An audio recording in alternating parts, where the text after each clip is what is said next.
नमस्कार। इससे पहले कि आप इस किताब में खो जाएं, मेरे चैनल बुकज़िला को लाइक, सब्सक्राइब और शेयर कर दीजिए ताकि मुझे लगातार प्रोत्साहन मिलता रहे और आपके लिए नई नई किताबें पढ़ने के लिए मिलें। धन्यवाद। हेलो फ्रेंड्स, एरिक्सियास यह पुस्तक का नाम है। इसके लेखक हैं प्लेटो। परिशिष्ट 2। दूसरे परिशिष्ट में जिन दो संवादों का अनुवाद किया गया है उनका उल्लेख अरस्तु या किसी भी प्रारंभिक प्राधिकारी द्वारा नहीं किया गया है और प्लेटो को बताए जाने का कोई दावा नहीं है। वे प्लेटो के बाद शायद दूसरी या तीसरी पीढ़ी को सौंपे जाने वाले प्लेटोनिक संवादों के उदाहरण हैं, जब उनके लेखन एथेंस और अलेक्जेंड्रिया में प्रसिद्ध थे।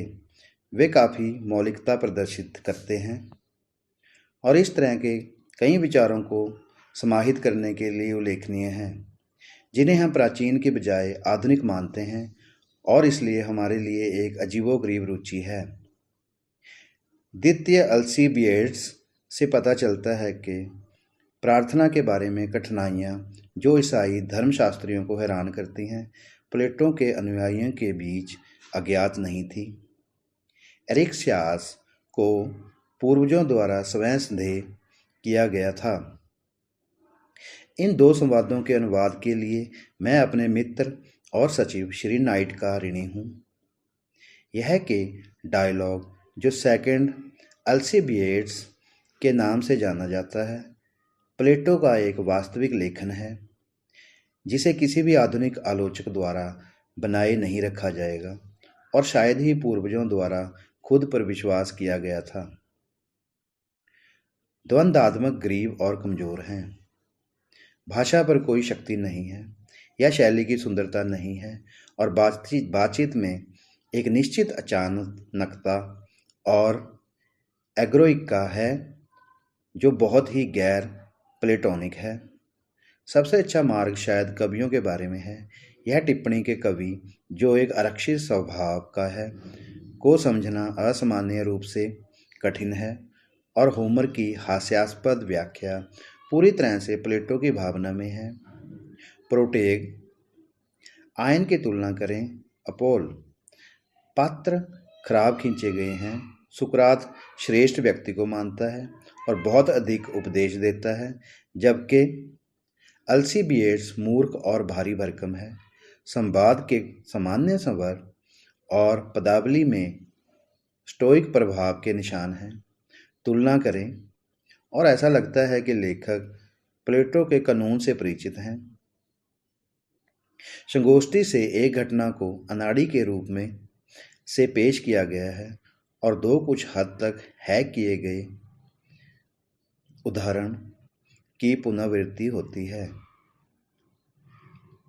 आर्केलोस की मृत्यु के संदर्भ में काफ़ी हाल ही में हुआ है, केवल एक कल्पना है, शायद गोर्गिया द्वारा सुझाई गई है, जहां आर्केलोस की कहानी बताई गई है और एक समान वाक्यांश होता है।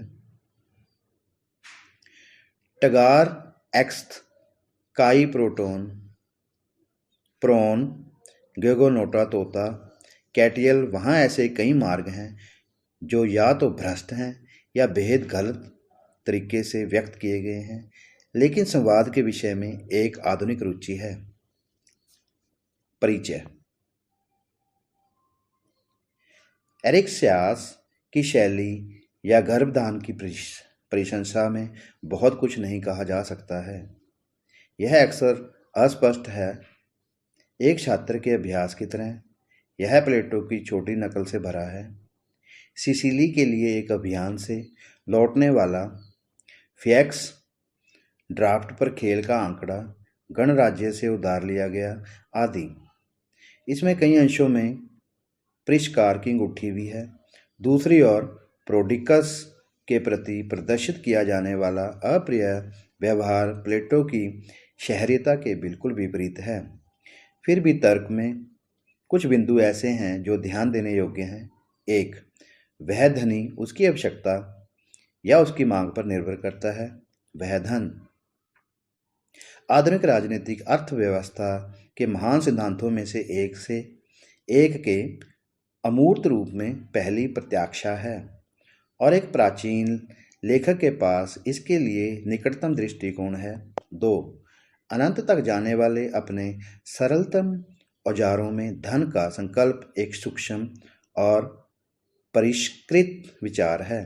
3. वह धन परिस्थितियों में के सापेक्ष होता है, एक ध्वनि धारणा है। 4. यह कि कला और विज्ञान जो भुगतान प्राप्त करते हैं उन्हें भी धन की धारणा के तहत समझा जाना चाहिए। यह भी आधुनिक राजनीति अर्थव्यवस्था के प्रश्न को छूता है। 5. पोस्ट हॉक और प्रॉपर हॉक का भेद अक्सर आधुनिक और साथ ही प्राचीन काल खो गया है। एरिक्सियास, संवाद के व्यक्ति। सुकरात, एरिक्सियास, एरासिस्ट्रेटस, क्रिटियास। दृश्य, ज्यूस के एक मंदिर का पोर्टिको। यह संयोग से हुआ कि एरिक्सियास द स्टीरियन मेरे साथ ज्यूस द डिलीवरर के पोर्टिको में चल रहा था जब हमारे पास क्रिटियास और एरासिस्ट्रेस आए, जो बाद में फियक्स का पुत्र था और जो एरासिस्टेस का भतीजा था। अब एरासिस्टेस अभी सिसिली और दुनिया के उस हिस्से से आया था। जिसे ही वे निकट आए उन्होंने कहा जैसे ही वो निकट आए उन्होंने कहा, सुकरात जय हो। सुकरात कहता है, वही तुमसे मैंने कहा, क्या आपके पास सिसिली से हमें बताने के लिए कोई अच्छी खबर है? एरासिस्टेटस, सबसे उत्कृष्ट, लेकिन यदि आप चाहें तो पहले हम बैठ जाएं, क्योंकि मैं मेगारा से अपनी कल की यात्रा से थक गया हूँ। सुकरात कहता है, खुशी की बात है अगर आपकी यही इच्छा है। एरासिस्टेटस कहता है, आप सबसे पहले क्या सुनना चाहेंगे? उन्होंने कहा, सिसिली के लोग क्या कर रहे हैं या हमारे शहर के प्रति उनका व्यवहार कैसा है? मेरे विचार से वे ततैया की तरह हैं। जब तक आप उन्हें केवल थोड़ी सी झुंझलाहट देते हैं वे काफ़ी असहनीय हो जाते हैं।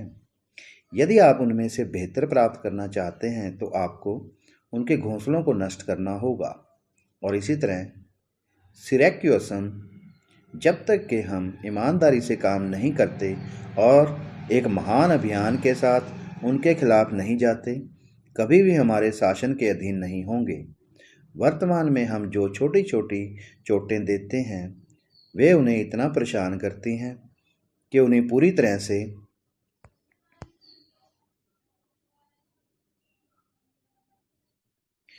रुचिकार बना देती हैं। और अब उन्होंने एथेंस में राजदूतों को भेजा है और मुझे संदेह है हमें कुछ चाल खेलने का इरादा है। जब हम बात कर रहे थे, सिरैक्यूसन के दूतों ने जाने का मौका दिया और एरासिस्टेटस ने उनमें से एक की ओर इशारा करते हुए मुझसे कहा कि सुकरात पूरे इटली और सिसिली में सबसे अमीर आदमी है। यदि वह चाहे तो किसके पास खेती करने के लिए बड़ी संपदा या अधिक भूमि है और वे एक गुणवत्ता के भी हैं, नरक की किसी भी अन्य भूमि की तुलना में बेहतर हैं। इसके अलावा उसके पास सब कुछ है जो धन बनाने के लिए जाता है। दास और घोड़े असंख्य, सोने और चांदी का अंत नहीं है। मैंने देखा कि वह उस मनुष्य के धन का लुत्फ उठाना चाहता है, तो मैंने उससे पूछा, ठीक है एरासिस्टेटस, और वह सिसिली में किस तरह का चरित्र धारण करता है? मैं एरासिस्टेटस को एरास कहता हूँ, तो हम इसको शॉर्ट वर्ड में एरास से संबोधन करेंगे। एरास कहता है, वह सभी सिसिली और इटालियंस में सबसे दुष्ट माना जाता है और वास्तव में और उससे भी अधिक दुष्ट है जो वह अमीर है वास्तव में यदि आप किसी सिसिली से पूछें, जिसे वह मानव जाति का सबसे बुरा और सबसे धनी समझता है, तो आप किसी और का नाम कभी नहीं सुनेंगे। मैंने प्रतिबिंबित किया कि हम तुच्छ मामलों के बारे में नहीं, बल्कि धन और पुण्य के बारे में बात कर रहे थे, जिन्हें सबसे महान क्षण माना जाता है। और मैंने एराज से पूछा कि वह किसको सबसे अमीर मानते हैं, वह जो चांदी की प्रतिभा का मालिक था, या वह जिसके पास 2 प्रतिभाओं का क्षेत्र था। एराज कहता है, मैदान का मालिक। सुकरात कहता है, और इसी सिद्धांत पर, जिसके पास वस्त्र और बिछौने और ऐसी वस्तुएं हों जो उसके लिए किसी अजनबी से अधिक मूल्यवान हो, वह अजनबी से अधिक धनी होगा। एरास कहता है, सच है। सुकरात कहता है फिर, और अगर किसी ने आपको विकल्प दिया है तो आप इनमें से किसे पसंद करोगे? एरास, वह जो सबसे मूल्यवान था। सुकरात, आप किस दृष्टि से सोचते हैं कि आप अधिक धनी होंगे? एरास, जैसा मैंने कहा, चुनकर। सुकरात, और वह तुममें सबसे धनी प्रतीत होता है, जिसके पास सबसे अधिक मूल्य का माल है। एरास, वह करता है। सुकरात, और क्या स्वस्थ लोग बीमारों से अधिक धनी नहीं होते? क्योंकि बीमारों के लिए स्वास्थ्य धन से अधिक मूल्यवान है। निश्चित रूप से ऐसा कोई नहीं है जो फारस के राजा के सभी धन और बीमार होने के बजाय गरीब और अच्छा होना पसंद नहीं करेगा। यह साबित करता है कि पुरुष स्वास्थ्य को धन से ऊपर रखते हैं, अन्यथा वे कभी भी दूसरों को वरीयता में नहीं चुनते। एरास, सच है।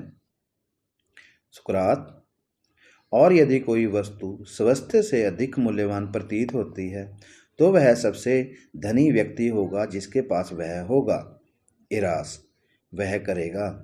सुकरात, मान लीजिए कि इस समय कोई हमारे पास आया और पूछा, अच्छा सुकरात और एरिक्सियास और इरास, क्या आप मुझे बता सकते हैं कि पुरुषों के लिए सबसे बड़ा मूल्य क्या है?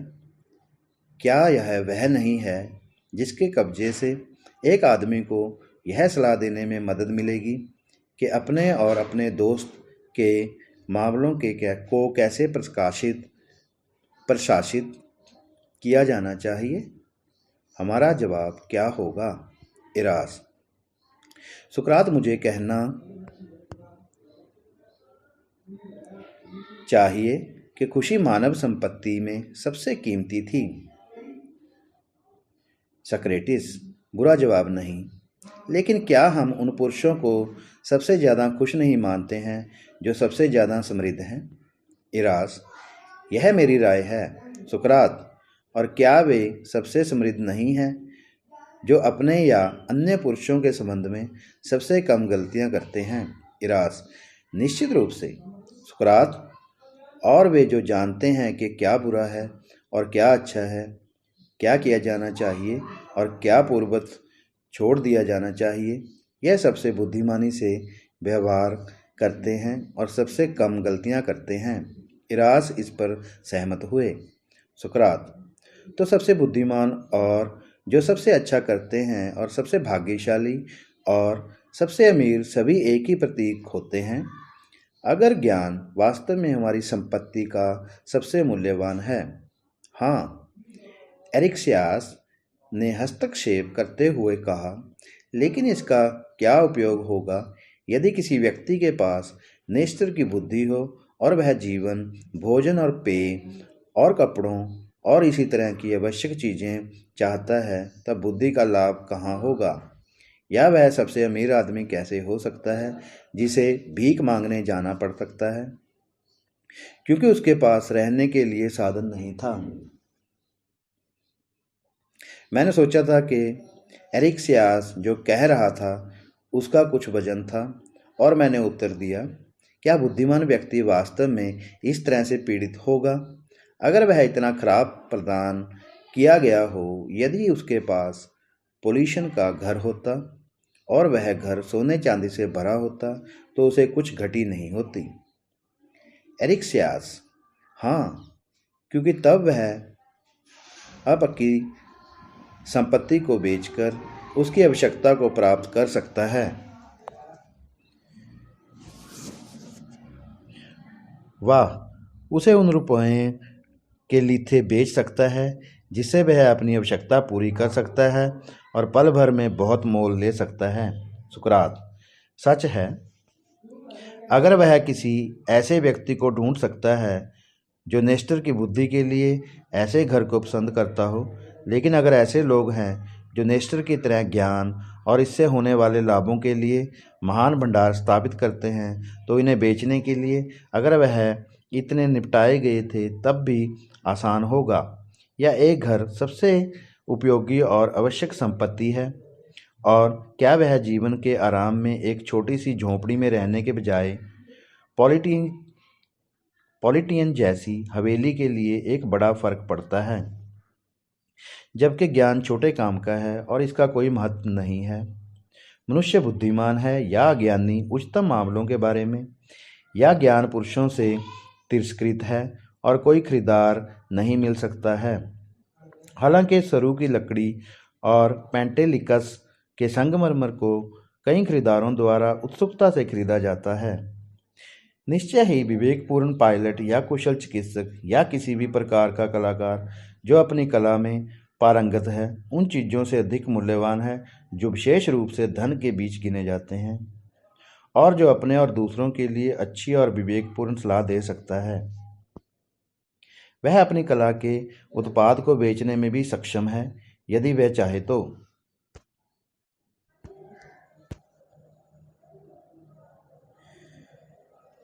एरिक्सियस ने पूछा, जैसे कि उसने कुछ अनुचित व्यवहार किया था, और कहा, मुझे विश्वास है सुकरात कि अगर आपको सच बोलने के लिए मजबूर किया गया तो आप घोषणा करेंगे कि आप हिप्पोनिकस के पुत्र कैलियस से अधिक अमीर थे, और फिर भी यद्यपि आपने वास्तविक महत्व की चीज़ों के बारे में समझदार होने का दावा किया है, आप उससे अधिक अमीर नहीं होंगे। मैं कहने की हिम्मत करता हूँ, एरिक्सियस, मैंने कहा कि आप हमारे इन तर्कों को एक तरह का खेल मान सकते हैं। आपको लगता है कि उनका तथ्यों से कोई संबंध नहीं है, लेकिन ड्राफ्ट के खेल में उन टुकड़ों की तरह हैं जिन्हें खिलाड़ी इस तरह से आगे बढ़ा सकता है कि उसके विरोधी कोई जवाबी कार्रवाई करने में असमर्थ हों। और शायद धन के संबंध में भी आपकी राय है कि तथ्य समान रहते हैं, फिर भी तर्क है, चाहे वह सही हो या गलत, जो उपयोगकर्ता को यह साबित करने में सक्षम बनाता है कि सबसे बुद्धिमान और सबसे अमीर हैं एक और वही, हालांकि वह गलत है और उसके विरोधी सही हैं। इसमें कुछ भी अजीब नहीं होगा। यह ऐसा होगा जैसे दो व्यक्ति पत्रों के बारे में विवाद कर रहे थे। एक ने घोषणा की कि सुकरात शब्द एक एस के साथ शुरू हुआ, दूसरा यह है कि यह ए के साथ शुरू हुआ। एरिक्सियस ने दर्शकों की ओर देखा, एक ही बार में हंसते और शर्माते हुए, जैसे कि उसे अभी अभी जो कहा गया था उससे उसका कोई लेना देना नहीं था, और उत्तर दिया, नहीं, वास्तव में सुकरात, मैंने कभी नहीं सोचा था कि हमारे तर्क इस तरह के होने चाहिए। यहाँ उपस्थित लोगों में से किसी को भी कभी भी मना ना करें या उनके लिए फ़ायदेमंद ना हो। कि समझदार व्यक्ति के लिए कभी यह माना जा सकता है कि सबसे बुद्धिमान और सबसे अमीर एक ही है। सच्चाई यह है कि हम धन के विषय पर चर्चा कर रहे हैं, और मेरी धारणा यह है कि हमें उन्हें प्राप्त करने के ईमानदार और बेईमान साधनों का सम्मान करना चाहिए, और आमतौर पर चाहे वे अच्छी चीज़ हो या बुरी। बहुत अच्छा, मैंने कहा, और मैं संकेत के लिए आपका आभारी हूँ।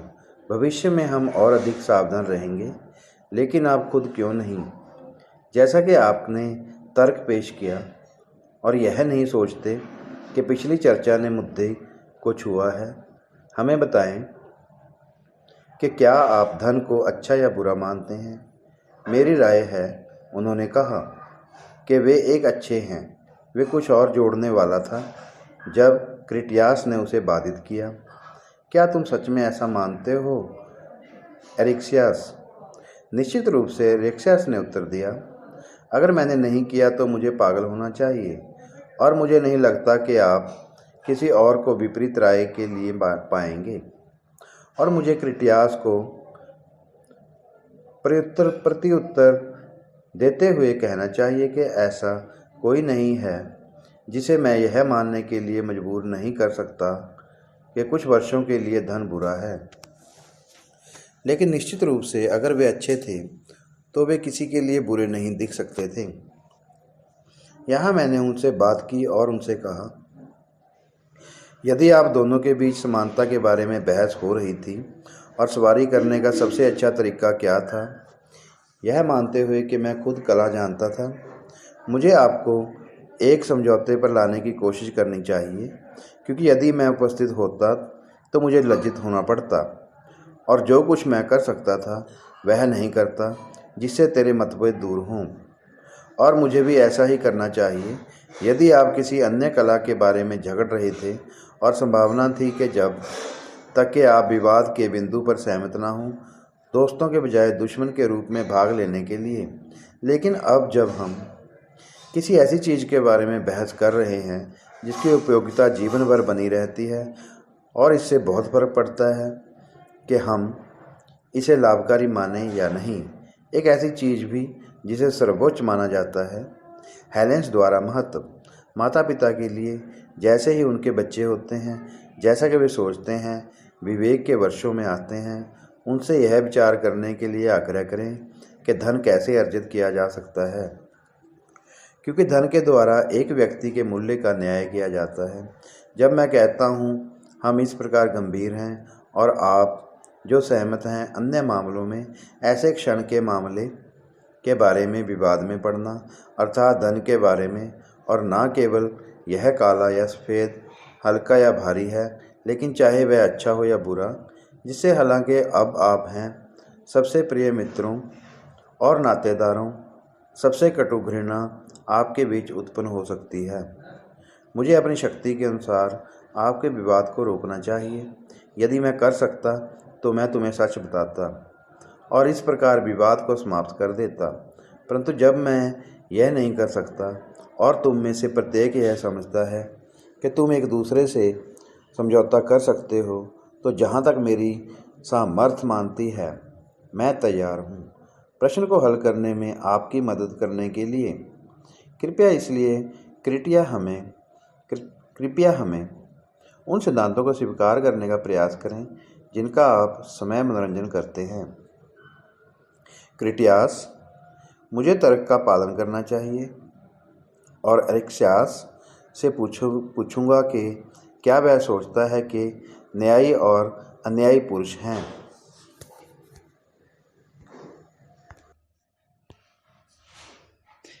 एरिक्सियस, सबसे निश्चित रूप से। क्रिटियास, और क्या न्याय आपको बुरा लगता है या अच्छा? एरिक्सियस, एक बुराई। क्रिटियास, क्या आप मानते हैं कि जो अपने पड़ोसी की पत्नी को रिश्वत देता है और उसके साथ व्यभिचार करता है, वह उचित या न्यायपूर्ण कार्य करता है और यह राज्य और कानून दोनों की मनाही है? एरिक्सियस, अन्यायपूर्ण। क्रिटियास, और अगर दुष्ट के पास धन है और वह इसे खर्च करने को तैयार है तो वह अपने बुरे उद्देश्यों को पूरा करेगा, जबकि जिसके पास साधनों की कमी है वह नहीं कर सकता जो वह चाहता है और इसलिए वह पाप नहीं करता है। ऐसे में निश्चित रूप से यह बेहतर है कि व्यक्ति धनवान ना हो यदि उसकी गरीबी उसकी इच्छाओं की पूर्ति में बाधक हो और उसकी इच्छाएं दुष्ट हों। या फिर क्या आपको बीमारी को अच्छा या बुरा कहना चाहिए? एरिक्सियस, एक बुराई। क्रिटियास, ठीक है, और क्या आपको लगता है कि कुछ पुरुष असंयमी होते हैं? एरिक्सियस, यस। क्रिटियास, फिर यदि उसके स्वास्थ्य के लिए बेहतर है कि वह मांस और पेय और अन्य सुखद चीज़ों से परहेज करे, लेकिन वह अपने क्रोध के कारण नहीं कर सकता, तो क्या यह भी बेहतर नहीं होगा कि वह अपनी वासना को पूरा करने के लिए बहुत गरीब हो? इसके बजाय उसके पास साधनों की अधिकता होनी चाहिए, क्योंकि इस रीति से वह पाप ना कर सकेगा, तो भी उसकी इतनी इच्छा कभी ना होगी। क्रिटियास इतनी अच्छी तरह से बहस कर रहे थे कि एरिक्सियास, अगर वह दर्शकों से शर्मिंदा नहीं होते तो शायद उठकर उसे मार देते, क्योंकि उसने सोचा था कि जब उसे यह स्पष्ट हो गया कि वह धन के बारे में अपनी पूर्व राय में गलत था, तो उसे एक बड़ी संपत्ति लूट ली गई थी। मैंने उसकी नाराजगी को देखा और डर गया कि वे गाली गलौज और झगड़ा करने लगेंगे। इसलिए मैंने कहा, मैंने कल लिसेयूम में एक बुद्धिमान व्यक्ति प्रोडिकस ऑप्सियोस द्वारा इस्तेमाल किए गए तर्क को सुना, लेकिन दर्शकों ने सोचा कि वह केवल बकवास कर रहा था और किसी को भी यकीन नहीं हो सकता था कि वह सच बोल रहा था। और जब अंत में एक बातूनी युवा सज्जन आया और अपनी सीट पर प्रोडिकस पर हंसने लगा, उसे पीड़ा दी और अपने तर्क के स्पष्टीकरण की मांग की। क्या आप हमारे लिए प्रवचन दोहरा सकते हैं? एरासिस्टेटस ने कहा, सुकरात, अगर मैं इसे केवल याद रख सकता हूं तो मैं करूंगा। युवक ने प्रोडिकस से पूछना शुरू किया, उसने किस तरह से सोचा कि धन अच्छा है और किस बुराई में।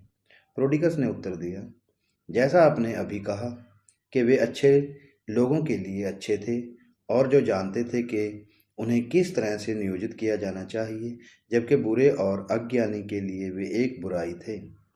वही सच है। उन्होंने अन्य सभी बातों के बारे में कहा। पुरुष उन्हें वही बनाते हैं जो वे समय हैं। आर्किलोकस का कथन सत्य है। पुरुषों के विचार उन चीजों के अनुरूप होते हैं जिनसे वे मिलते हैं। तब उस युवक ने उत्तर दिया कि यदि कोई मुझे उस बुद्धि से बुद्धिमान कहे जिसने भले लोग बुद्धिमान हो जाएं, तो वह मेरे लिए सब कुछ अच्छा करे। ऐसा नहीं है कि वह इन अन्य चीजों के साथ खुद को चिंतित करता है, लेकिन उसने मेरी अज्ञानता को ज्ञान में बदल दिया है। उदाहरण के लिए, यदि कोई व्यक्ति मुझे व्याकरण या संगीत सिखाता है, तो वह मुझे वह सब कुछ सिखाएगा जो व्याकरण या संगीत से संबंधित है। और इसलिए जब वह मुझे अच्छा बनाता है, तो वह मेरे लिए चीज़ों को अच्छा बनाता है। प्रोडिगस पूरी तरह से सहमत नहीं था, फिर भी वह जो कह गया था और जो कहा गया था उससे सहमत था। और क्या आपको लगता है, युवाओं ने कहा, कि अच्छे काम करना एक घर बनाने जैसा है? मानवीय एजेंसी का काम या चीज़ें वही रहती हैं। प्रोडिकस को संदेह होने लगा। मुझे लगता है कि तर्क जिस दिशा में ले जाने की संभावना थी और सभी उपस्थित लोगों ने के सामने केवल एक स्ट्रिपिंग द्वारा नीचे नहीं रखा जाना चाहिए था। यदि वे दोनों अकेले होते तो उसे कोई आपत्ति नहीं होती। तो उसने उत्तर दिया बड़ी चतुराई से, मुझे लगता है कि अच्छे काम करना मानव एजेंसी का काम है। और क्या आपकी राय में सद्गुण प्रोडिकस जन्मजात या निर्देश द्वारा अर्जित किया गया? उत्तरार्ध प्रोडिकस ने कहा। तब आप उसे एक साधारण व्यक्ति मानेंगे जो यह मानता था कि वह देवताओं से प्रार्थना करके व्याकरण या संगीत या किसी अन्य कला का ज्ञान प्राप्त कर सकता है, जिसे उसे या तो दूसरे से सीखना चाहिए या खुद खोजना चाहिए। प्रोडिगस ने भी इस पर सहमति जताई। और जब आप भगवान से प्रार्थना करते हैं कि आप अच्छा कर सकते हैं और अच्छा प्राप्त कर सकते हैं, तो आपकी प्रार्थना से आपका मतलब और कुछ नहीं है कि आप अच्छे और बुद्धिमान बनने की इच्छा रखते हैं। यदि कम से कम अच्छे और बुद्धिमान और बुरे के लिए चीज़ें अच्छी हैं बुराई, लेकिन उस स्थिति में यदि निर्देश से पुण्य प्राप्त होता है तो ऐसा प्रतीत होता है कि आप केवल वही सिखाए जाने के लिए प्रार्थना करते हैं जो आप नहीं जानते हैं। इसके बाद मैंने प्रोडिकस से कहा कि यह उसके लिए कोई दुर्भाग्य नहीं था यदि वह यह मानने में गलती साबित हो गया था कि देवताओं ने हमें तुरंत वह दिया जो हमने मांगा था। अगर मैंने जोड़ा, जब भी आप एक्रोपोलिस जाते हैं तो आप ईमानदारी से विनती करते हैं भगवान आपको अच्छी चीज़ें देने के लिए, हालांकि आप नहीं जानते हैं कि क्या वे आपके अनुरोध को मान सकते हैं। ऐसा लगता है कि आप व्याकरण के दरवाजे पर गए और उससे भीख मांगी, हालांकि आपने कभी कला का अध्ययन नहीं किया था। आपको एक देने के लिए व्याकरण का ज्ञान जो आपको तुरंत एक व्याकरणकर्ता का व्यवसाय करने में सक्षम बनाएगा। जब मैं बोल रहा था, प्रोडिकस अपने युवा हमलावर पर जवाबी कार्रवाई करने की तैयारी कर रहा था, जो उस तर्क को लागू करने का इरादा रखता था जिसका आपने अभी उपयोग किया है, क्योंकि वह इस बात से नाराज था कि उसने देवताओं से व्यर्थ प्रार्थना की। लेकिन व्यायामशाला का स्वामी उसके पास आया और उसे छोड़ने के लिए विनती की, क्योंकि वह युवाओं को ऐसे सिद्धांत सिखा रहा था जो उनके लिए अनुपयुक्त थे और इसलिए उनके लिए बुरा था। मैंने आपको यह इसलिए कहा है क्योंकि मैं चाहता हूं कि आप यह समझें कि दर्शन के संबंध में पुरुषों की स्थिति कैसी है। अगर प्रोडिकस मौजूद होता और वह कहता जो आपने कहा है, तो दर्शकों ने सोचा होगा कि वह रो रहा है और उसे व्यायामशाला से निकाल दिया गया होता। लेकिन आपने इतनी अच्छी तरह से तर्क दिया है कि आपने न केवल अपने सुनने वालों को मना लिया है, बल्कि अपने प्रतिद्वंदी को एक समझौते पर ला दिया है। जैसे कि कानून अदालतों में यदि दो गवाह एक ही तथ्य की गवाही देते हैं, जिनमें से एक ईमानदार साथी और दूसरा बदमाश लगता है, तो दुष्ट की गवाही अक्सर न्यायाधीशों के दिमाग पर विपरीत प्रभाव डालती है कि वह क्या कर रहा है इरादा, जबकि वही सबूत अगर ईमानदार आदमी द्वारा दिया जाता है तो उन्हें पूरी तरह से सच माना जाता है। और शायद दर्शकों को अपने और प्रोडिकस के बारे में कुछ ऐसा ही महसूस होता है। वे उसे एक सोफिस्ट और एक घमंडी समझते हैं और आपको शिष्टाचार और मूल्य के सज्जन के रूप में देखते हैं, क्योंकि वे तर्क वितर्क पर इतना ध्यान नहीं देते जितना वक्ता के चरित्र पर। लेकिन वास्तव में सुकरात एरास ने कहा, हालांकि आप मजाक कर रहे होंगे, क्रिटियास मुझे कुछ ऐसा कह रहा है जो वजन का है। सुकरात, मैं पूरी ईमानदारी से कह रहा हूँ, मैं आपको विश्वास दिलाता हूँ, लेकिन क्यों जैसा कि आपने अपना तर्क इतना खूबसूरती से शुरू किया है, क्या आप बाकी के साथ आगे नहीं बढ़ते हैं? अभी भी कुछ कमी है। अब आप मान गए हैं कि धन किसी के लिए अच्छा है और दूसरों के लिए बुरा है। यह पूछताछ करना बाकी है कि धन क्या होता है, क्योंकि जब तक तुम यह नहीं जानते तब तक तुम समझ नहीं सकते कि यह अच्छा है या बुरा है। मैं अपनी पूरी शक्ति के साथ और पूरी शक्ति से जांच में आपकी सहायता करने के लिए तैयार हूँ, लेकिन पहले जो यह पुष्टि करता है कि धन एक अच्छा है, हमें बताए कि उसकी राय में धन क्या है। इरास, वास्तव में सुकरात, मेरे पास उस धन से अधिक धन के बारे में कोई धारणा नहीं है जो आमतौर पर पुरुषों के पास होता है। मुझे लगता है कि धन की मात्रा है और यह मेरी कल्पना है। क्रिटियास की परिभाषा भी होगी। सुकरात, तो अब हमें विचार करना है कि पैसा क्या है, या फिर बाद में हम इस प्रश्न के बारे में भिन्न पाएंगे। उदाहरण के लिए, कार्थागिनी इस प्रकार के धन का उपयोग करते हैं। एक स्टेटर के आकार के बारे में कुछ चमड़े के एक छोटे से टुकड़े में बंधा हुआ है। यह क्या है कोई नहीं जानता, लेकिन निर्माता। इसके बाद चमड़े पर एक मोहर लगाई जाती है जो बाद में प्रचलन में आ जाती है, और जिसके पास इस तरह के टुकड़ों की संख्या सबसे अधिक होती है उसे सबसे अमीर और सबसे अच्छा माना जाता है। और फिर भी यदि हम में से किसी के पास इतने सारे सिक्के हों तो वह इससे अधिक धनी नहीं होगा जब उसके पास पहाड़ से इतने सारे कंकड़ हों। लेसेडेमन में वे फिर से वजन के अनुसार लोहे का उपयोग करते हैं जिसे बेकार कर दिया गया है, और जिसके पास इस तरह के लोहे का सबसे बड़ा द्रव्यमान है, उसे सबसे अमीर माना जाता है। हालांकि कहीं और इसका कोई मूल्य नहीं है। इथियोपिया में उत्कीर्ण पत्थरों का उपयोग किया जाता है, जिनमें से एक लेडेमोनियन कोई दूसरा उपयोग नहीं कर सकता था। एक बार फिर घुमंतू सिथियान के बीच एक व्यक्ति जिसके पास पोलिटियन का घर था, उसे उस व्यक्ति से अधिक अमीर नहीं माना जाएगा जिसके पास आपस में माउंट लाइकाबेटस था। और स्पष्ट रूप से उन सभी चीज़ों को संपत्ति नहीं माना जा सकता है, क्योंकि कुछ मामलों में मालिक कोई भी अमीर नहीं दिखाई देगा। लेकिन जैसा कि मैं कह रहा था, उनमें से किसी को एक जगह पैसा माना जाता है और इसके मालिक अमीर हैं, जबकि किसी अन्य जगह पर यह नहीं है और इसका मालिक धन प्रदान नहीं करता है। जैसे नैतिकता का स्तर बदलता है और जो कुछ पुरुषों के लिए सम्मानजनक है वह दूसरों के लिए अपमानजनक है।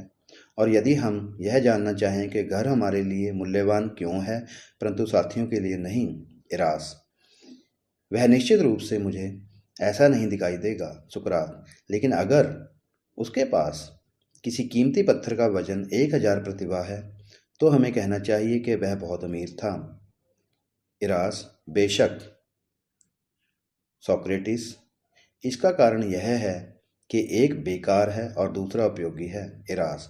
हाँ, सोक्रेटिस। और उसी तरह सिथियन के बीच एक घर का कोई मूल्य नहीं है, क्योंकि उनके पास एक घर के लिए कोई उपयोग नहीं है। ना ही एक सिथियन दुनिया के बेहतरीन घर पर चमड़े के कोट के रूप में इतना स्टोर करेगा, क्योंकि वह इस्तेमाल कर सकता है, एक और दूसरा नहीं। या फिर कार्थागियान सिक्का हमारी नज़र में धन नहीं है, क्योंकि हम इसे नियोजित नहीं कर सकते थे, जैसा कि हम चांदी कर सकते हैं जो हमें चाहिए, और इसलिए यह हमारे लिए किसी काम का नहीं है, इरास। सच है, सुकरात। तो जो हमारे लिए उपयोगी है वह धन है और जो हमारे लिए अनुपयोगी है वह धन नहीं है।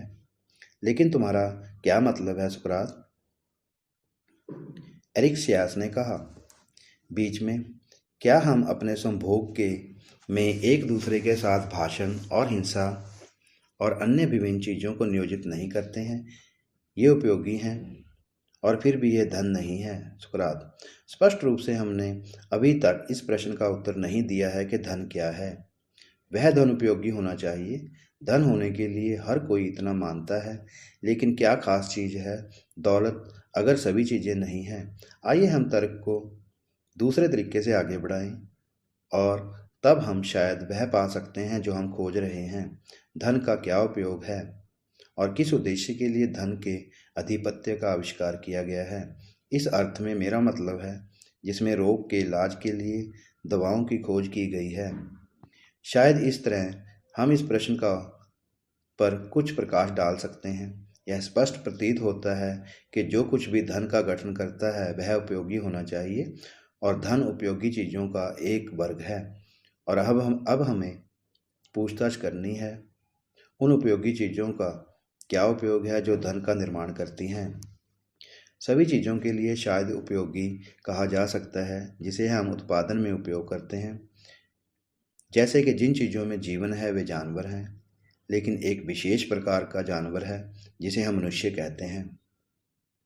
अब यदि कोई हमसे पूछे कि ऐसा क्या है जिससे मुक्ति मिले, तो हमें औषधि और औषध नहीं होना चाहिए।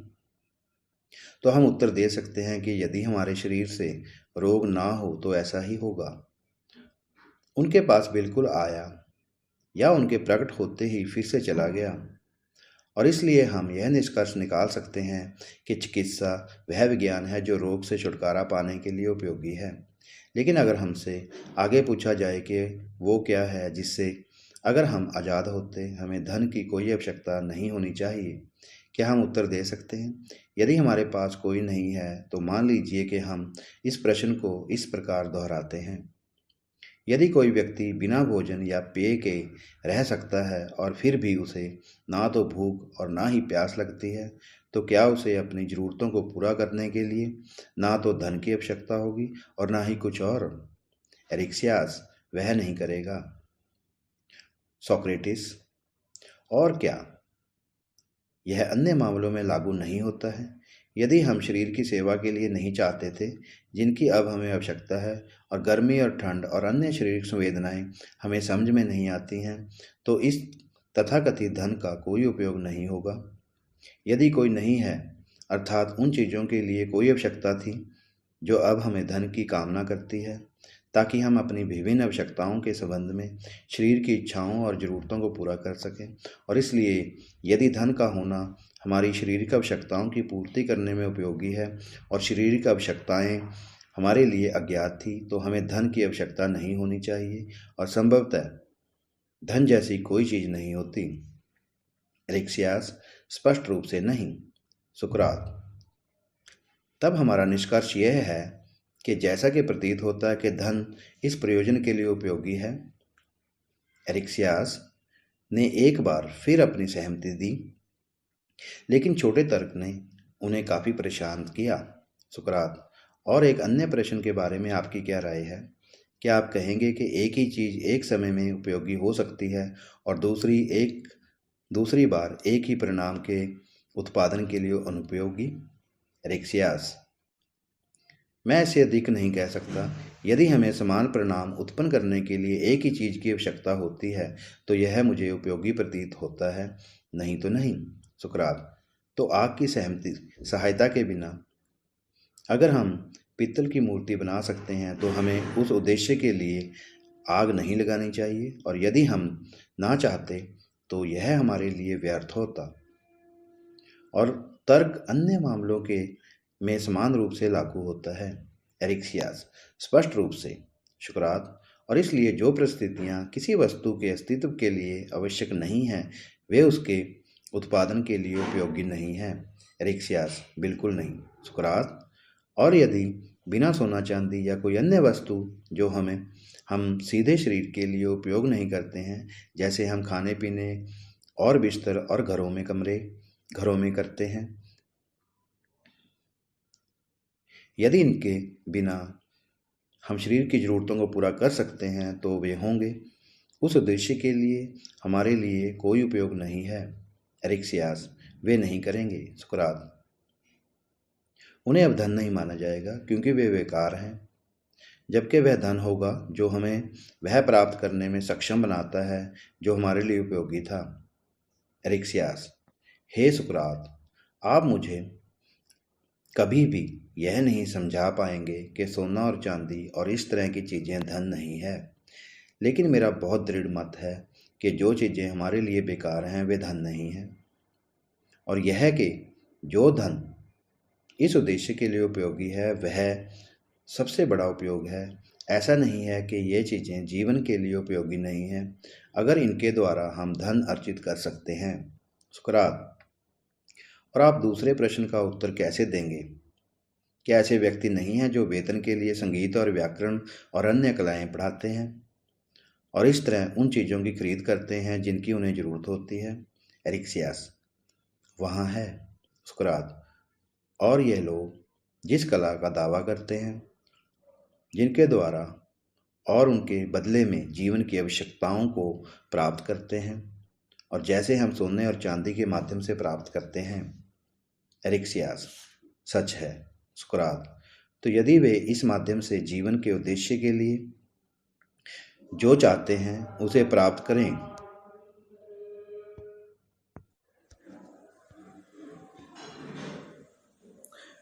तो वह कला जीवन के लिए उपयोगी होगी।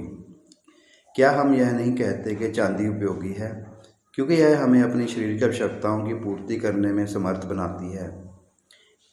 एरिक्सियास, हम करते हैं। सुकरात, यदि इन कलाओं को उपयोगी वस्तुओं में गिना जाता है, तो कलाएं उसी कारण से धन हैं जैसे सोना और चांदी है, क्योंकि स्पष्ट रूप से उनके कब्जे से धन मिलता है। फिर भी कुछ समय पहले हमें उस तर्क को स्वीकार करना मुश्किल लगा जिसने साबित कर दिया कि सबसे बुद्धिमान सबसे धनी है। लेकिन अब इस निष्कर्ष से बचने का कोई रास्ता नहीं दिख रहा है। मान लीजिए कि हमसे पूछा जाता है, क्या घोड़ा सबके लिए उपयोगी है? क्या हमारा उत्तर यह नहीं होगा, नहीं, परंतु केवल उनके लिए जो घोड़े का उपयोग करना जानते हैं? एरिक्सियास, निश्चित रूप से। सुकरात, और इसलिए भी भौतिक हर किसी के लिए उपयोगी नहीं है, लेकिन केवल उसके लिए जो इसका उपयोग करना जानता है। एरिक्सियास, सच है सुकरात, और बाकी सबके साथ भी ऐसा ही है। एरिक्सियास, हाँ सुकरात, तब सोना चांदी और अन्य सभी तत्व जो धन का निर्माण करने वाले माने जाते हैं केवल उसी व्यक्ति के लिए उपयोगी हैं जो उनका उपयोग करना जानता है।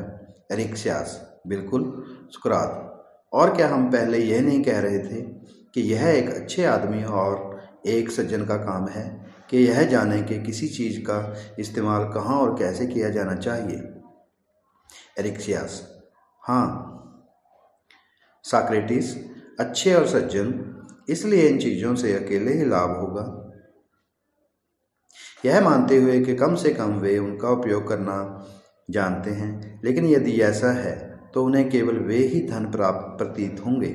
हालांकि ऐसा प्रतीत होता है कि जहाँ कोई व्यक्ति घुड़सवारी से अनभिज्ञ है और उसके पास घोड़े हैं जो उसके लिए बेकार हैं, अगर कोई उसे वह कला सिखाता है तो वह उसे भी अमीर बनाता है, क्योंकि जो पहले बेकार था वह अब उसके लिए उपयोगी हो गया है और उसने उसे ज्ञान देकर उसे धन भी दिया है।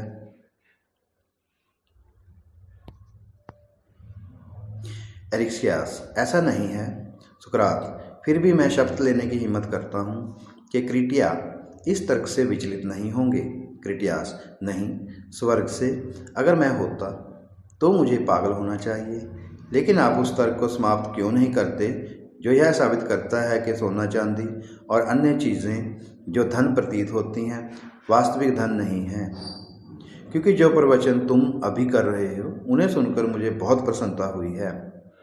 साक्रेटिस, मेरा तर्क क्रिटियास, मैंने कहा, ऐसा लगता है कि आपको उसी तरह का आनंद दिया है जो आपको होमर के कुछ रैप्सोड के पाठ से प्राप्त हो सकता है, क्योंकि जो कुछ कहा गया है उसकी एक बात की प्रतीति नहीं करते। लेकिन अब आओ, मुझे इस सवाल का जवाब दो, क्या बिल्डर के लिए कुछ चीज़ें उपयोगी नहीं हैं जब वह घर बना रहा हो? क्रिटियास, वे हैं। सुकरात, और क्या आप कहेंगे कि वे चीज़ें उपयोगी हैं जो घर के निर्माण में उपयोग की जाती हैं? पत्थर और ईंटें और बीम और इसी तरह और वे उपकरण भी जिनके बिल्डर ने घर बनाया। बीम और पत्थर जो उन्होंने प्रदान किए और फिर से वे उपकरण जिनके द्वारा ये प्राप्त किए गए थे। क्रिटियास, मुझे ऐसा लगता है कि वे सभी निर्माण के लिए उपयोगी हैं। सुकरात, और क्या हर कला के बारे में यह सच नहीं है कि न केवल सामग्री बल्कि वे उपकरण जिनके द्वारा हम उन्हें प्राप्त करते हैं और जिनके बिना काम नहीं चल सकता है उस कला के लिए उपयोगी हैं? क्रिटियास, निश्चित रूप से। सुकरात, और इसके अलावा वे उपकरण जिनके द्वारा उपकरण खरीदे जाते हैं और इसी तरह एक चरण से दूसरे चरण में वापस जाते हुए, क्या ये सभी आपकी राय में कार्य को पूरा करने के लिए आवश्यक नहीं है? क्रिटियास, हम काफ़ी हद तक ऐसा ही मान सकते हैं।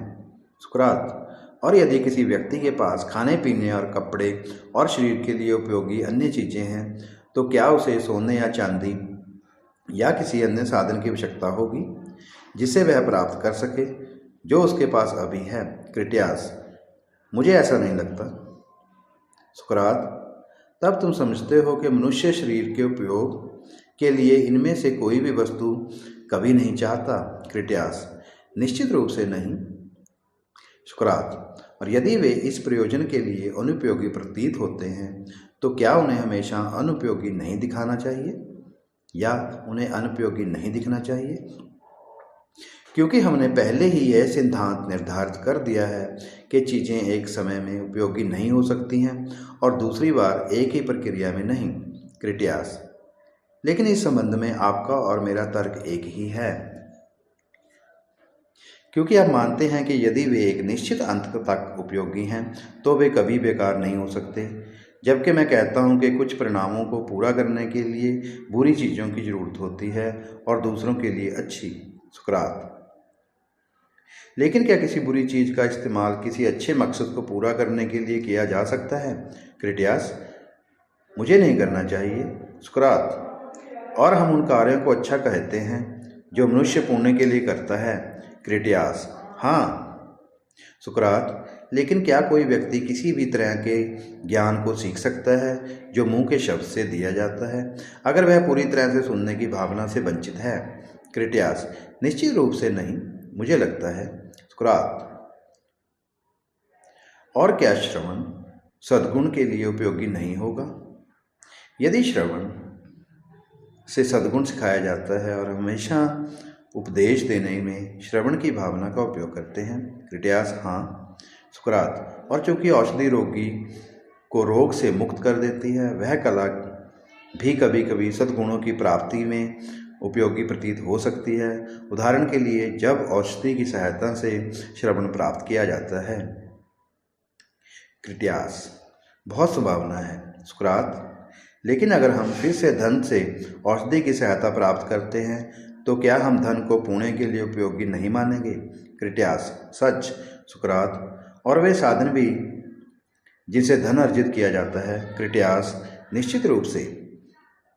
सुकरात: तब तुम सोचते हो कि कोई व्यक्ति बुरे और लज्जाजनक साधनों से धन प्राप्त करता है या कर सकता है और उस औषधि की सहायता प्राप्त करके जो उसे सुनने की शक्ति प्राप्त करने में सक्षम बनाती है, क्या वह उसकी क्षमता का उपयोग पुण्य प्राप्ति के लिए कर सकता है? क्रिटियास: हाँ, मैं करता हूँ। सुकरात: लेकिन जो बुराई है, क्या वह सद्गुण के लिए उपयोगी हो सकती है? क्रिटियास: नहीं।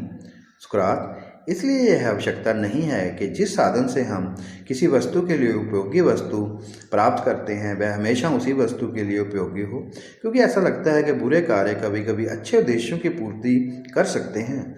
अगर हम इसे इस तरह से देखें तो मामला और भी स्पष्ट होगा। यदि चीज़ें उन कई उद्देश्यों के लिए उपयोगी हैं जिनके लिए वे मौजूद हैं, जो उनके बिना अस्तित्व में नहीं आती हैं, तो आप उन्हें कैसे मानेंगे? उदाहरण के लिए, क्या ज्ञान विज्ञान अज्ञान ज्ञान के लिए उपयोगी हो सकता है या स्वास्थ्य के लिए रोग या पुण्य के लिए दोष?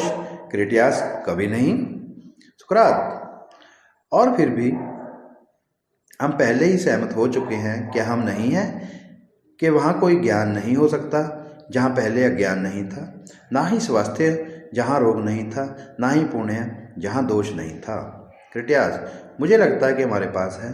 सुकरात: लेकिन तब ऐसा प्रतीत होता है कि जिन पूर्व वृत्तों के बिना किसी वस्तु का अस्तित्व नहीं हो सकता, वे उसके लिए आवश्यक रूप से उपयोगी नहीं हैं। अन्यथा अज्ञान ज्ञान के लिए उपयोगी, रोग स्वास्थ्य के लिए और दोष पुण्य के लिए उपयोगी प्रतीत होगा। आलोचकों ने अभी भी किसी भी तर्क को स्वीकार करने के लिए बहुत अनिच्छा दिखाई जो साबित कर सके कि यह सभी चीज़ें बेकार थी।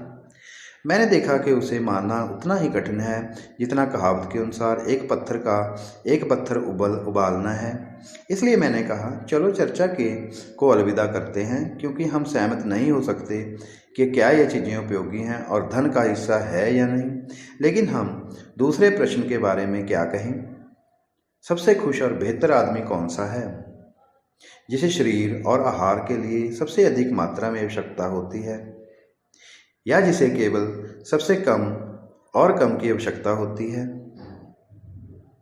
उत्तर शायद अधिक स्पष्ट हो जाएगा यदि हम मान लें कि कोई व्यक्ति अलग अलग समय पर समय की तुलना करता है, यह विचार करने के लिए कि बीमार होने पर उसकी स्थिति बेहतर है या जब वह ठीक है। क्रिटियास: यह ऐसा प्रश्न नहीं है जिस पर अधिक विचार करने की आवश्यकता है। सुकरात: शायद। मैंने कहा, हर कोई समझ सकता है कि स्वास्थ्य बीमारी से बेहतर स्थिति है, लेकिन जब हम बीमार होते हैं या जब हम ठीक होते हैं तो हमें सबसे बड़ी और सबसे विविध ज़रूरतें कब होती हैं? क्रिटियास: जब हम बीमार होते हैं। सुकरात: और जब हम सबसे खराब स्थिति में होते हैं तो हमें शारीरिक सुखों की सबसे बड़ी और सबसे विशिष्ट आवश्यकता और इच्छा होती है। क्रिटियास: सच। सुकरात: और यह देखते हुए कि एक आदमी सबसे अच्छा है जब उसे ऐसी चीज़ों की कम से कम ज़रूरत होती है।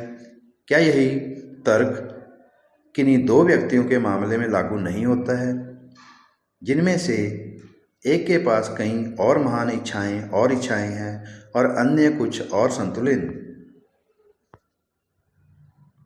उदाहरण के लिए कुछ आदमी जुआरी हैं, कुछ शराबी और कुछ पेटू, और जुआ और शराब और लालच का प्यार सभी इच्छाएं हैं। क्रिटियास निश्चित रूप से। सुकरात लेकिन इच्छाएं तो किसी चीज़ की कमी ही होती हैं, और जिनकी सबसे बड़ी इच्छाएं होती हैं वे उन लोगों से भी बदतर स्थिति में होते हैं जिनके पास कोई नहीं होता या बहुत मामूली होती हैं।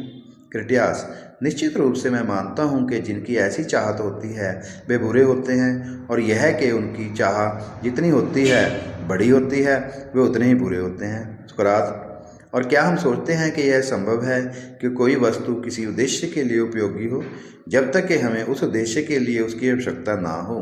क्रिटियास नहीं। सुकरात तो फिर यदि यह वस्तुएं शरीर की आवश्यकताओं की पूर्ति के लिए उपयोगी हैं तो हमें उन्हें इस प्रयोजन के लिए अवश्य ही चाहिए। क्रिटियास यह मेरी राय है। सुकरात और जिसके लिए अधिक से अधिक चीज़ें उसके उद्देश्य के लिए उपयोगी हैं वह भी इसे पूरा करने के लिए सबसे बड़ी संख्या में साधन चाहता है, यह मानते हुए कि हम सभी उपयोगी चीज़ों की कमी महसूस करते हैं। क्रिटियास ऐसा लगता है। सुकरात इस तर्क से सिद्ध होता है कि जिसके पास बहुत धन है उसे भी शरीर की आवश्यकताओं की पूर्ति के लिए अनेक वस्तुओं की आवश्यकता होती है, क्योंकि धन उस दिशा में उपयोगी प्रतीत होता है, और सबसे अमीर को सबसे खराब स्थिति में होना चाहिए क्योंकि ऐसा लगता है कि उन्हें ऐसी चीज़ों की सबसे ज़्यादा कमी है। धन्यवाद। यह पुस्तक यहीं समाप्त होती है। आपका बहुत बहुत धन्यवाद। अगर आपको ये पुस्तक अच्छी लगती है या अगर आपको इस पुस्तक से कोई शिकायत है या अगर मेरे बोलने में कोई कमी महसूस हो गई तो मुझे माफ़ कर दीजिए। I am very really sorry.